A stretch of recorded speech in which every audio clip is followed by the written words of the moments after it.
Bienvenue dans cette nouvelle partie, toujours sur la modulation d'amplitude. Alors, ce qu'on va voir aujourd'hui, c'est comment exploiter les oscillogrammes obtenus au cours de la modulation d'un signal sinusoïdal avec un autre aussi sinusoïdal.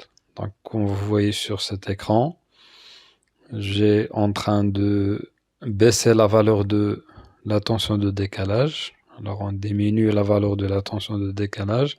On obtient un cas critique. Dans ce cas, c'est la modulation critique.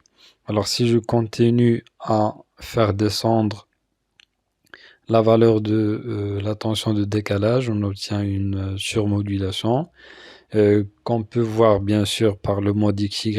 Alors, lorsqu'on appuie sur le mode XY, on obtient un papillon. Si on augmente à nouveau la valeur de U0, on repasse par l'état critique, ce que vous voyez maintenant. Puis, si on continue à augmenter cette valeur, on obtient une modulation, bien sûr, de bonne qualité. Alors, ce qu'on voit sur l'écran maintenant.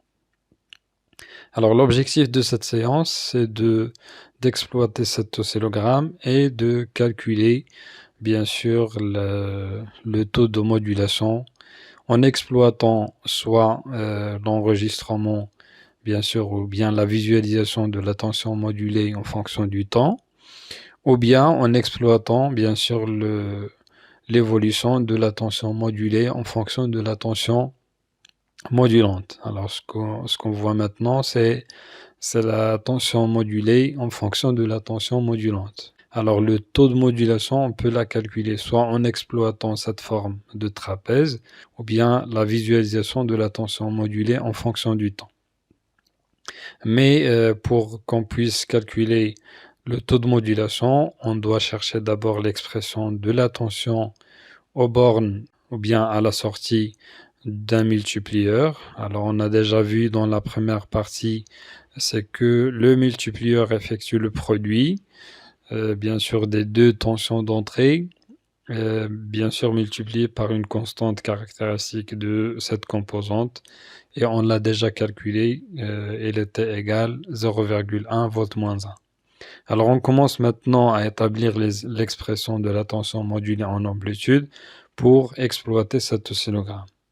Alors voilà, prenons cet oscillogramme et essayons de déterminer bien sûr le taux de modulation.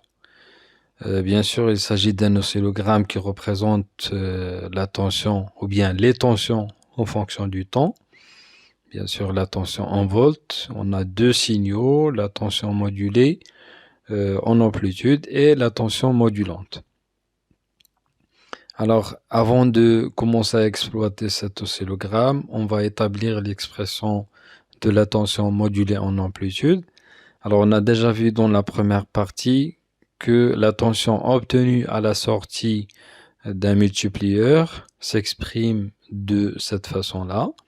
UM de t égale à K fois U0 plus S de t, le tout fois P de t, à savoir P de t, c'est le signal de la porteuse, c'est le signal de haute fréquence, S de t, c'est le signal de basse fréquence, U0, c'est la tension de décalage ou bien la composante continue. K, c'est une constante caractéristique de la composante multiplieur. Et on a déjà déterminé sa valeur lors de la première expérience de la partie numéro 1. Et on a obtenu une valeur de 0,1 volt moins 1. Alors on développe cette expression sachant que les tensions qu'on a utilisées, ce sont des tensions sinusoïdales.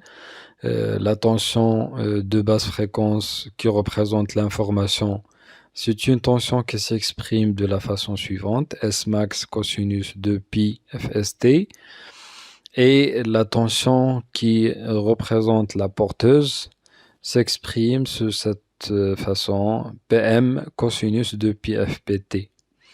Alors si on met en facteur la tension de décalage, bien la composante continue U0, on obtient cette expression KU0 PM facteur de 1 plus SM divisé par U0 cosinus de pi fst, le taux multiplié par cosinus de pi fpt. Alors, pourquoi on a établi cette expression de cette forme-là?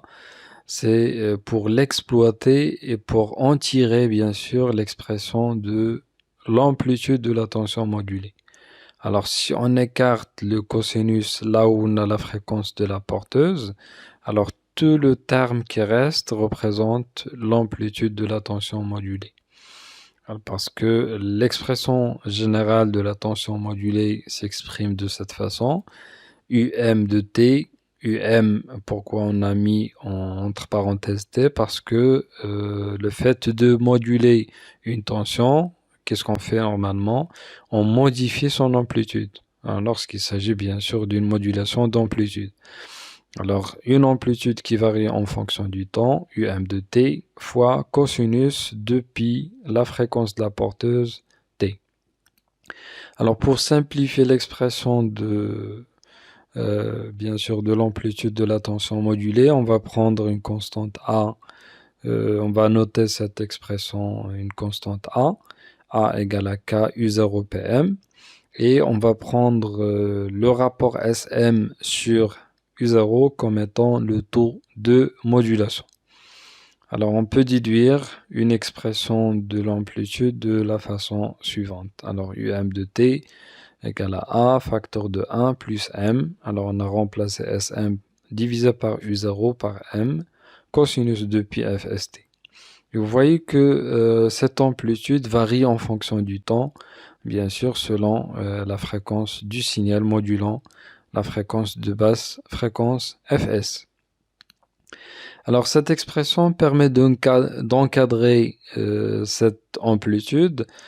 Bien sûr, on va chercher les deux valeurs extrêmes de cette amplitude, la valeur minimale et la valeur maximale. Bien sûr, d'après l'oscillogramme, on a une amplitude qui varie entre deux valeurs extrêmes, une valeur minimale et une valeur maximale. Alors, c'est très simple de chercher l'expression de ces deux valeurs extrêmes par l'encadrement du cosinus. Alors, on sait que le cosinus est toujours compris entre moins 1 et plus 1. Si on multiplie à gauche et à droite et en milieu par m, on obtient cette inégalité. Si on ajoute le 1 et on multiplie le tout par a, on obtient l'expression de l'amplitude de la tension modulée est comprise entre a facteur de 1 moins m et a facteur de 1 plus m. Alors, d'après cette expression, on déduit les deux ou bien les expressions des deux valeurs extrêmes. La valeur de gauche, c'est une valeur minimale de l'amplitude. La valeur de droite, c'est une valeur maximale de cette amplitude. Alors, on peut déduire que la valeur minimale, ou bien l'expression de la tension, ou bien de la valeur minimale de l'amplitude est A facteur de 1 moins M. L'expression de la valeur maximale de l'amplitude, c'est A facteur de 1 moins M. Et on peut repérer bien sûr ces deux valeurs sur l'oscillogramme. Voilà, la valeur minimale, elle est là. La valeur minimale de l'amplitude, la valeur maximale, elle est là. Pour exploiter ces deux valeurs pour calculer le taux de modulation, on va procéder de la manière suivante. On va chercher d'abord l'expression du taux de modulation. Alors, prenons ces deux expressions des valeurs extrêmes de l'amplitude. Alors, si on prend comme première relation, si on retranche l'expression de la valeur minimale de l'amplitude de l'expression de la valeur maximale de l'amplitude. Alors, ce qu'on obtient, c'est UM max moins UM min égale à 2AM. Si on fait la somme de ces deux valeurs, bien sûr, on obtient 2A. Une division simple entre ces deux relations permet d'obtenir l'expression de M, le taux de modulation. Alors, le taux de modulation M égale la valeur maximale de l'amplitude moins la valeur minimale de l'amplitude divisé par la somme de ces deux valeurs.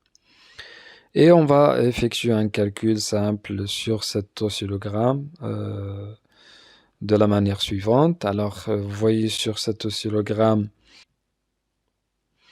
alors la valeur minimale de l'amplitude, c'est 0,6 division fois la sensibilité verticale. La valeur maximale de l'amplitude, c'est 2,4 division fois la sensibilité verticale. Et on peut calculer facilement le taux de modulation. Alors 2,4 moins 0,6 comme nombre de divisions correspondant à cette variation ou bien à cette soustraction entre la valeur maximale et la valeur minimale, division fois la sensibilité verticale. Et la somme de ces deux valeurs, 2,4 plus 0,6, bien sûr c'est un nombre de divisions multiplié par la sensibilité verticale. Vous voyez que on n'aura pas besoin de la sensibilité verticale pour pouvoir calculer le taux de modulation. Cette valeur du taux de modulation inférieur à 1 permet de qualifier la modulation de bonne qualité, mais à condition que la fréquence de la porteuse soit au moins 10 fois supérieure à la fréquence du signal modulant. De la même façon, si on travaille sur le mode, bien sûr, XY, on a la tension modulée en fonction de la tension modulante. On a les mêmes valeurs les mêmes valeurs extrêmes de l'amplitude, UM min, UM max. Alors on aura bien sûr la même valeur du taux de modulation, soit en se basant sur l'oscillogramme qui représente la tension modulée en fonction du temps, soit en se basant sur le mode XY, c'est-à-dire l'expression ou bien la visualisation de la tension modulée en fonction de la tension modulante. Merci d'avoir suivi cette partie. On se verra prochainement, Inch'Allah. À bientôt.